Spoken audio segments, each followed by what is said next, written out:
This may be controversial, but Super Bowl 60 between Seattle and New England is the easiest game of the NFL season to make picks. And if that sounds crazy, I've spent over 36 hours preparing for this game alone, but last week we swept 3 different NFL videos, all using the same approach that you're about to see today. So let's walk through my final picks for the Super Bowl and why this game is relatively straightforward once you dig deep into the matchups. Starting with Sam Darnold, because the entire Seattle side of this card makes sense only if you accept one thing. He's not going to be comfortable. I'm fading this passing production in 2 ways. I'm going passing yards and I'm going lower on the longest completion as well. I know everyone's pretty excited about what he did last week, but that was against LA's pretty mid corners. And in this game, he's going to be dealing with Christian Gonzalez and the Patriots pass rush. That's top 3. Hasn't allowed 200 passing yards since week 10, which is completely insane. And when Darnold gets pressured, his downfield game kind of evaporates. So if you're going to be expecting some of those chunk plays, you're betting against the way he plays when the pocket collapses. And this is kind of where that short throw script kind of leads us and realistically kind of where we should be going here. So if you agree that Darnold's going to be living underneath, the next 2 players become pretty automatic. If there's one guy that I'm all in on in the Super Bowl, it's Kenneth Walker. So he's going to be the entire engine of the Seattle game plan. So I'm playing him like it. I like the higher on receptions. I like his receiving yards. I also like the rushing plus receiving. And I wouldn't be surprised if he gets 20 plus carries in this game as well. So it's going to be a big exposure point for me in this game. And I do like him to score a touchdown as well. So all of this fits together kind of without being redundant here. New England pressures at a top 5 rate. Like I said, Darnold is going to be kind of checking it down in those situations when he's under pressure. But also last week, Walker ran a season high in routes and he caught 4 balls. So that's the receiving side. Charbonnet, since he's gone down, obviously Walker's usage has completely gone crazy. 250 total yards and 4 touchdowns on 45 touches. So the rushing volume and kind of the touchdown path is pretty real here as well. So I'm not kind of hoping that Walker has a good game, especially at the running back position.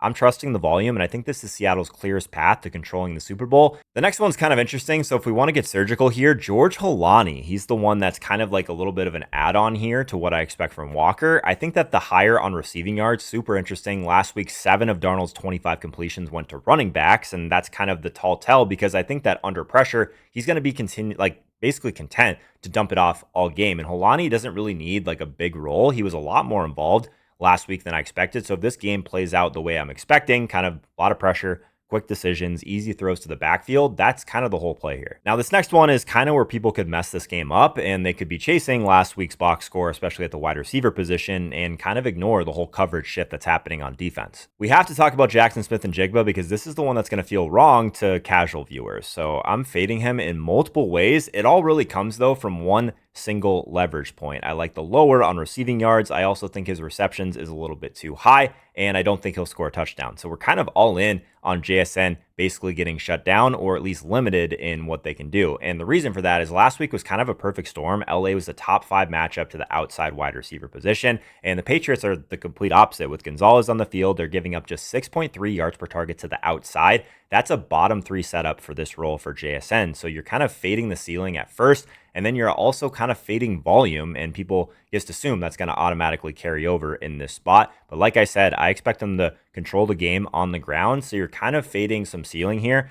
It's scary, but the volume and fading that volume in this game specifically, especially with the matchup, makes some sense. Now for the most surgical fade on the entire board, Jake Bobo. I'm taking the lower on Jake Bobo receiving yards. I get it. He scored last week, but he's legitimately never on the field. He's averaging less than 4 routes per game this year and only has 5 targets all season. So that's not really a role. I kind of see that as noise, and that's the definition of don't chase last week. This one's kind of flashy, but it's honestly a pretty decent fade. Rashid Shaheed, I like the lower on receptions at 1.5. He has just 1 catch in the playoffs total, and I know everyone kind of remembers that long bomb that he caught last week, but the Patriots are one of the best teams in the NFL at limiting those type of big plays.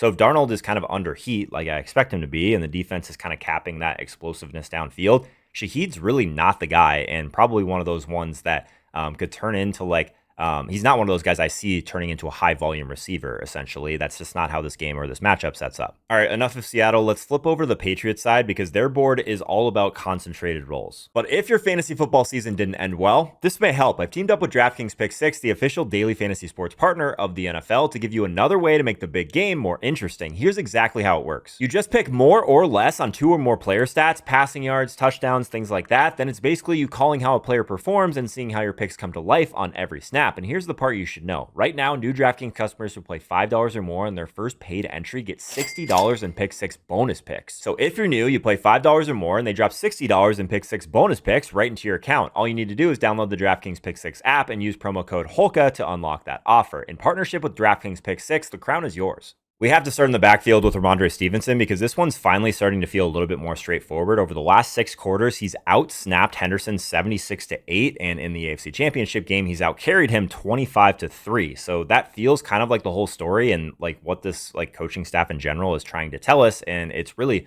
who they trust. So I like the Rhamondre stuff basically across the board. Rush attempts, receptions, rushing plus receiving. I also have him to score a touchdown in this game. I think they all correlate in a similar way, I guess, to all over the Walker stuff on the other side of this game. But it's one of those situations where if the snaps and the touches hold from last week or even hold a little bit, these numbers are all just way too low. So once you've accepted that, TreVeyon Henderson becomes pretty simple. I like the lower on his rush attempts. This isn't really about whether he's talented or not talented. It's about whether he's going to get opportunities. And the recent snaps and carries say that he probably isn't. So the coaching staff has kind of already made that decision. So I'm not fighting it. Now, Stefon Diggs is where people start to overthink this, but it's relatively straightforward if you know kind of where to go. So I like the volume and the targets, receptions. I think both of those numbers in a really good spot. But also, I don't expect him to really break any big plays in this game. So let's unpack this a little bit. 36 targets over his last 6 games. He plays a team high 57% of his snaps in the slot, which is, again, where Seattle is the weakest in terms of where their cornerbacks tend to give up production. So that's kind of the volume case.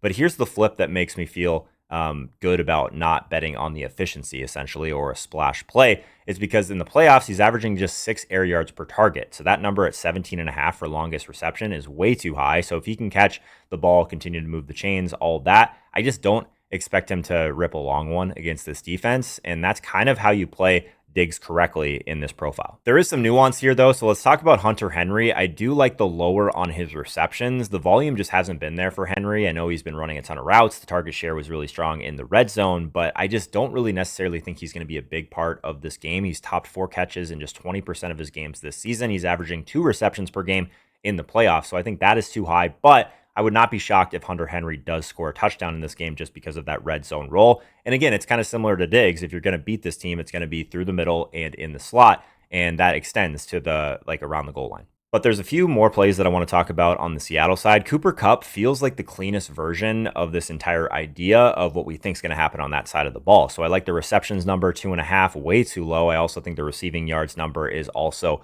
way too low. The target share has jumped pretty significantly in the playoffs for Kupp, 16% to 22% in the playoffs, and New England is expected to play a little bit more zone defense in this game, which has historically created a much safer reception floor for Kupp. So this isn't like one of those like big play moments, and it's definitely not flashy, but I wouldn't be surprised if Kupp is like consistently involved, and that's exactly what you want when you're looking at props in the Super Bowl. Now, AJ Barner is the version of that like same story in the same area of the field, basically. So receptions, 2.5 feels way too low. I like the higher on receiving yards as well, just over 24. And the Patriots are expected to, again, play more zone. But the thing about Barner, which is kind of interesting, is his target rate jumped from 12% to 20% against zone this year. So that's not really a role change. It's really just what this defense is going to be giving them.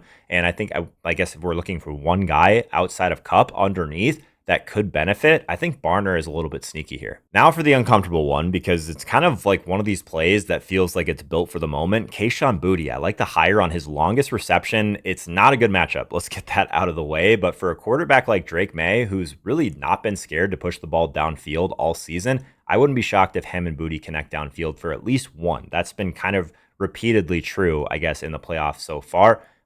Maybe not a great volume play. All they really need is like that one shot downfield, like I said. But I think if May continues to kind of take those real shots downfield, Boutte's going to be the one that actually has a chance to hit. And finally, Drake May. We were just talking about him, but the rushing stuff feels a little bit more clean to me in this game. I think you can kind of go multiple directions here. I actually like the higher on rushing yards. The efficiency is really where he's been impressive so far this year, but the number, I guess, can fluctuate a little bit. I know earlier in the week it was a little bit lower than it is now, probably when you're looking at this, but I've taken it all the way up to 37.5.